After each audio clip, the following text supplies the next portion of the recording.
Do you like doing stand-up? No, I understand, Heather. I understand.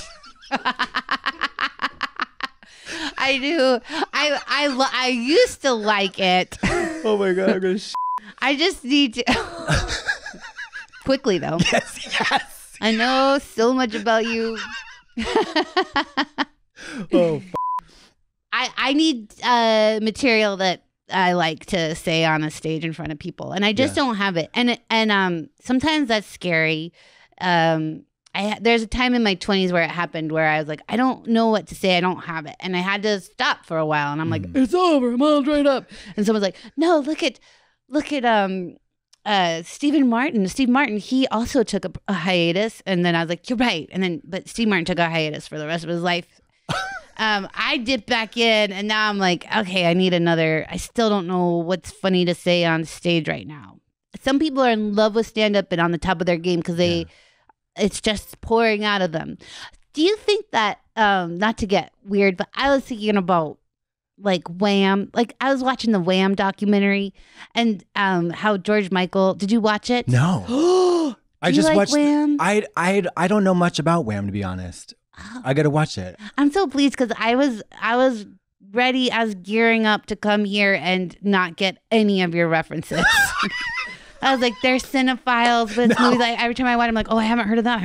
Okay.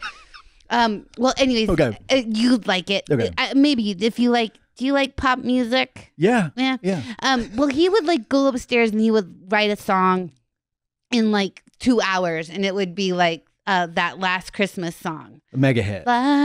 He wrote it in like a couple hours. Yeah. And there's a few others that are so good that the story is like, oh, he just like kind of like dipped out and wrote it and came back and like, here. Like that Faith song. Yeah, every song. I'm a big, but I sometimes I wonder if there's like an ether, just a creative ether where you've got a portal to it somehow. It's like, it's almost like he can like grab the song and put it out there. And I wonder, like with comedy, like you're gonna grab the good jokes. Like your head is, there's a hole in your head that's like open to good shit.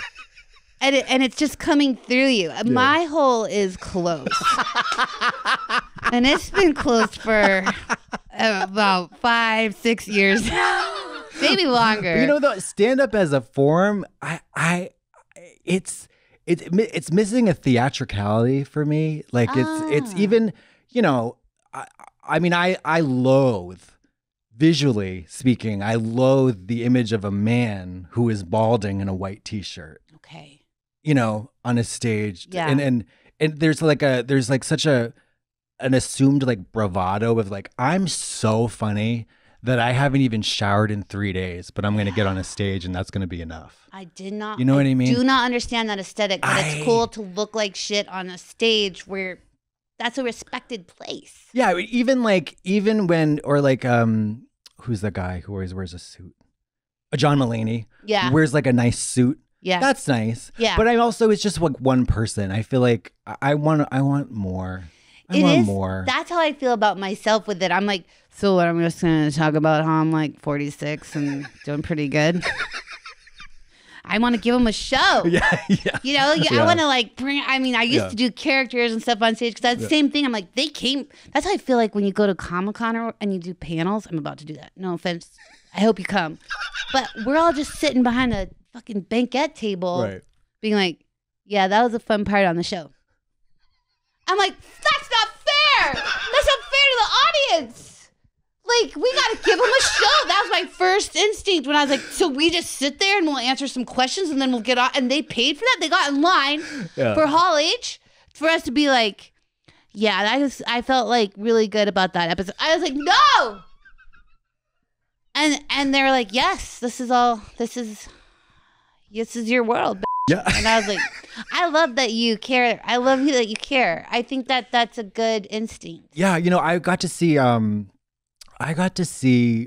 Tina Fey and Amy Poehler's live show. Cool. I was so bummed that Trixie wasn't able to go, but they were fabulous. And it was like it was like low tech-ish kind of. It wasn't like you know, like a Busby Berkeley spectacular with like water fountains and stuff. Yeah. But they had just enough like video and like costume elements. Like it was so well done. And it was like the two of them, it's like, it's such a different dynamic when you have two people. Yeah. Rather than one. I want to be with a partner. Yeah.